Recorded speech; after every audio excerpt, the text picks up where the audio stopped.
समंदर के इस हिस्से से गुजरने वाले कई बहरी जहाज और इसके ऊपर से उड़ने वाले कई हवाई जहाज गायब हो चुके हैं और फिर कभी नहीं मिले। जैसा कि 5 दिसंबर 1945 को अमेरिका के 5 बॉम्बर प्लेन्स जिनका नाम फ्लाइट 19 था बरमूदा ट्रायंगल के ऊपर उड़ते हुए गायब हो गए। इन जहाज़ों में 14 लोग मौजूद थे। ये जहाज कहाँ गए आज तक पता नहीं लग सका। एक और अजीब बात यह थी कि इन जहाज़ों को ढूंढने के लिए जिस जहाज को वहां भेजा गया वो जहाज भी गायब हो गया। इस वाकये ने बरमूदा ट्रायंगल को दुनिया भर में मशहूर कर दिया और फिर इसके बाद यहां ऐसे कई अजीब वाकयात सामने आए। कई बहरी जहाज और हवाई जहाज इस जगह से लापता हुए हैं जिनका फिर कुछ पता नहीं चल सका।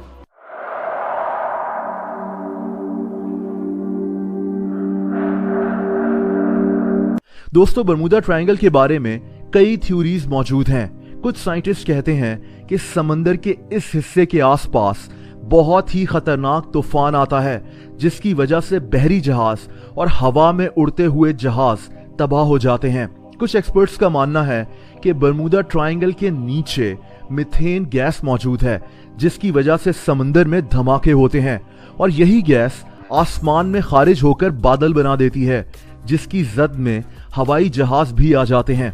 कुछ लोग तो समझते हैं कि ये एलियंस का काम है और बरमूदा ट्रायंगल के नीचे दरअसल एलियंस की एक पूरी आबादी रहती है जो शिप्स और हवाई जहाजों पर हमला करते हैं। लेकिन इन सब में एक कहानी काफी अजीब है और ये कहानी एक ऐसे अनोखे पायलट की है जिसका दावा है कि ये बरमूदा ट्रायंगल से बच निकला। इसने इसके ऊपर एक किताब भी लिखी हुई है। इस पायलट का नाम ब्रूस गर्नन है। 4 दिसंबर 1970 को ब्रूस एंड्रोस आइलैंड से मियामी बीच की तरफ जहाज में सफर कर रहा था। इसके साथ इसका बाप और इसका एक बिजनेस पार्टनर भी मौजूद थे, यानी ये 3 लोग थे। ये एक छोटा सा जहाज उड़ा रहा था। जहाज के उड़ने के कुछ ही देर के बाद ब्रूस को एक बादल का टुकड़ा नजर आया। ये एक नॉर्मल सी बात थी। फिर यह जहाज आहिस्ता आहिस्ता 11,500 फीट की बुलंदी पर पहुंच गया। यह जहाज उस वक्त बरमूदा ट्रायंगल के ऊपर से गुजर रहा था और अचानक कुछ अजीब होना शुरू हुआ। ब्रूस के जहाज के आसपास बादल जमा होना शुरू हो गए। ब्रूस को बादलों के अलावा कुछ और नजर नहीं आ रहा था।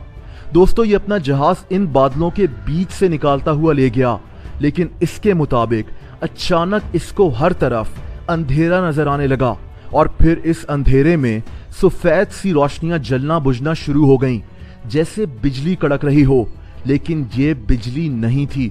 अचानक ब्रूस को अपने सामने कुछ अजीब से बादल नजर आए, जैसे ये बादलों की कोई दलदल हो और ये इसको अपनी तरफ खींच रहे हों।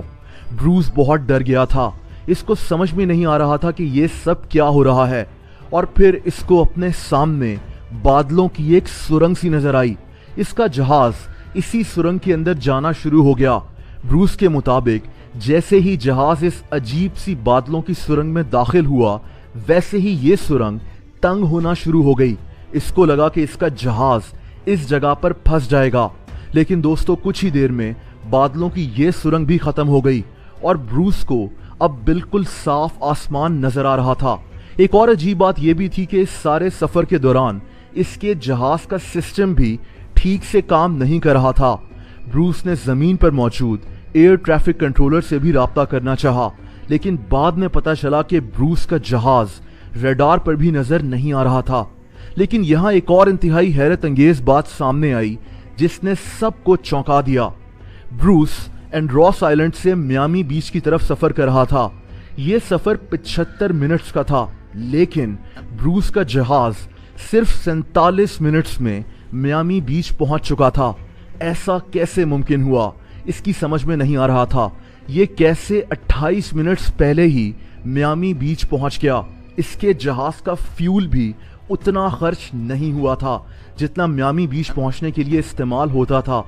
इसको ऐसे लगा जैसे किसी ने इसके जहाज को उठाकर मियामी बीच उतार दिया हो। ब्रूस की कहानी दुनिया भर में मशहूर हो गई। इसने इस कहानी पर एक किताब भी लिखी। ब्रूस के साथ जो कुछ हुआ इसकी कोई ठोस एक्सप्लेनेशन मौजूद नहीं है। क्या कई हवाई जहाज बरमूदा ट्रायंगल के ऊपर उड़ते हुए इसी अजीब फिनोमेना का शिकार हुए जिससे ब्रूस बच गया, इसके बारे में कुछ कहा नहीं जा सकता। और सबसे हैरत अंगेज बात, ब्रूस